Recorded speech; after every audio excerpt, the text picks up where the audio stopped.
Good morning all of you. Youth reach के ई teaching programme में आपका स्वागत है। मेरा नाम महेंद्र कुमार है और मैं आज आपको लेसन नंबर 3 जिसका नाम है the midnight visitor. Midnight visitor का मतलब है आधी रात का यात्री। जासूस वगैरह जो लोग होते हैं वो रात के समय ही उनकी गतिविधियां तेज होती हैं। इस लेसन के में मिडनाइट विजिटर के लॉन्ग आंसर टाइप क्वेश्चन मैं आपको करा रहा हूं और इसका एक और मेन क्वेश्चन जो है वो है चरित्र चित्रण के ऊपर।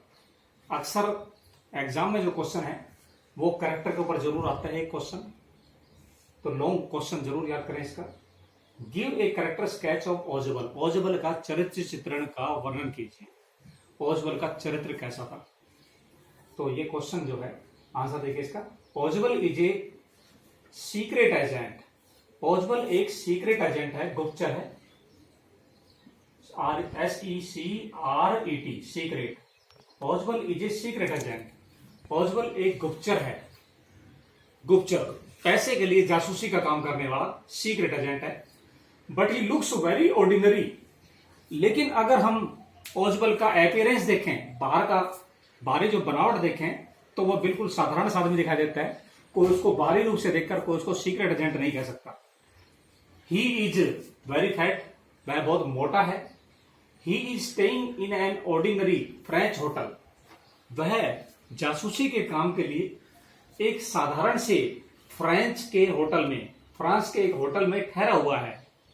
बिल्कुल पतली गलियों से जाता हुआ रास्ता, तीसरी मंजिल के अंदर, जहां आम आदमी आसानी से नहीं पहुंच सकता।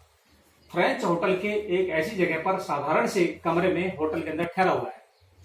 He speaks German and French. दो भाषाओं का जानकार है। दोनों भाषाएं वो बोल सकता है। फ्रेंच भी भाषा बोल सकता है और जर्मन भाषा भी बोल सकता है। दोनों भाषाएं बोल सकता है। दोनों भाषाओं के ज्ञान होते हुए भी he has an American accent. Accent होता है लहजा, तरीका। वो अमेरिकन का जो लहजा है, अमेरिका के लोग जिस तरह से बोलते हैं वो लहजा उसके पास में है, उसी लहजे से वो बोलता है। But he shows the presence of mind. सब कुछ होते हुए भी उसके अंदर जो दिमाग की जो प्रेजेंस है, जो दिमाग उसके अंदर है, इंटेलिजेंस जो है, वो समय पर दिमाग का इस्तेमाल कर पाता है। प्रेजेंस ऑफ माइंड उसके अंदर है। व्हेन द टाइम डिमांड्स, जब भी समय आता है, अपने समय की जब भी डिमांड होती है, समय की मांग के अनुसार अपने दिमाग का इस्तेमाल वो कर लेता है। He has an important paper. उसके पास एक महत्वपूर्ण कागज है ऑन मिसाइल। वो उसके अंदर मिसाइल से संबंधित, प्रक्षेपास्त्र से संबंधित कोई ना कोई घटना का जिक्र है उसके अंदर, जो कि देश के लिए बहुत ही जरूरी है गुप्त रखना। वो खबर को रखे हुए अपने माइंड के अंदर है। वो कागज उसके पास उस रात आने वाला है।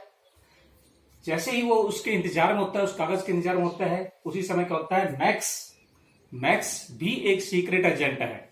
वो एंटर्स हिज रूम, उसके कमरे के अंदर घुस जाता है। He has a gun in his hand.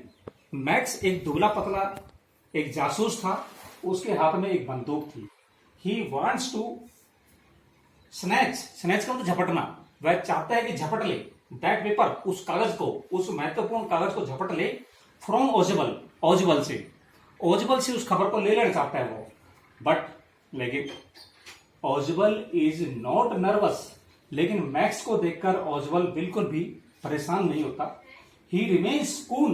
वह दिमाग ठंडा रखता है। ही आउटविट्स मैक्स। वह मैक्स को पराजित करता है बाय हिज इंटेलिजेंस। अपने दिमाग का सही प्रयोग करते हुए वह मैक्स को आउटविट कर देता है, पराजित कर देता है, हरा देता है। He tells max. वह मैक्स से कहता है दैट ही वुड आस्क, कि वह पूछेगा द होटल अथॉरिटीज, होटल के अधिकारियों से बातचीत करेगा टू क्लोज द बालकोनी, कि वो छज्जे को बंद कर दे, आउटसाइड द विंडो, जो खिड़की के बाहर बना हुआ है, ऑफ हिज रूम, उसके कमरे के बाहर। दोबारा देख लीजिए लाइन को। He tells max. वह मैक्स को बताता है that he would ask the hotel authorities, कि वह होटल के अधिकारियों से बात करेगा टू क्लोज द बालकोनी, छज्जे को बंद करने के लिए, आउटसाइड द विंडो, जो कि खिड़की के बाहर है, ऑफ हिज रूम, उसके कमरे के बाहर खिड़की के पास में जो छज्जा है उसको बंद कराने की कहेगा। क्योंकि इसकी ओजेबल की कंप्लेंट थी कि पीपल एंटर हिज रूम, क्योंकि उसके कमरे के अंदर लोग आ जाते हैं थ्रू दिस बालकोनी, इस बालकोनी से, छज्जे के साथ उसके कमरे में लोग घुस आते हैं। ये शिकायत करेगा अथॉरिटी से जाकर। बट इन रियलिटी, लेकिन जो वास्तविकता है, there is no such balcony, ऐसा कोई छज्जा है ही नहीं खिड़की के बाहर। वो तो एक बनी बनाई मनगढ़ंत कहानी कहता है, मैक्स को बताता है, मैक्स को अपने जाल में फंसाने के लिए, मैक्स को जासूसी का ज्ञान कराने के लिए, इसी को बताना चाहता है। वो प्लान बनाता है, प्लान के तहत मैक्स उसमें फंस जाता है। Suddenly they hear the knocking, KNOCKING,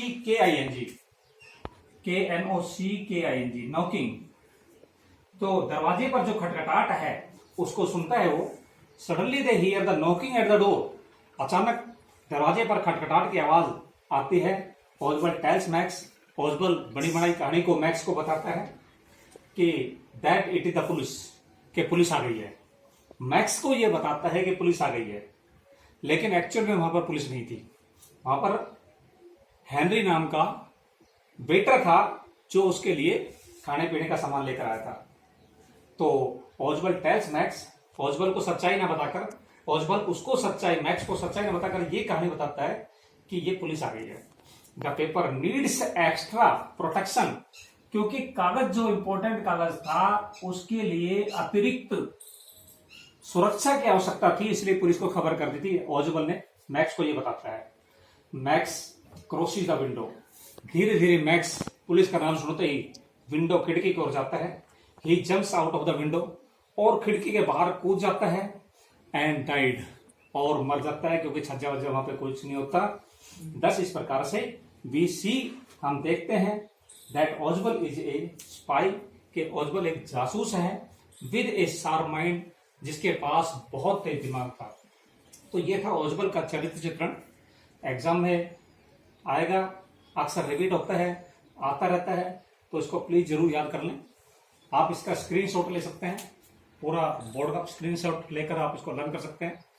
और आपको उम्मीद करता हूं कि ये पूरा का पूरा जो लॉन्ग आंसर था, जो एग्जामिनेशन पॉइंट ऑफ व्यू से बहुत ही इंपॉर्टेंट है, आपको समझ में आ गया होगा। और इस पर प्लीज कमेंट जरूर दीजिए। Thank you, have a nice day.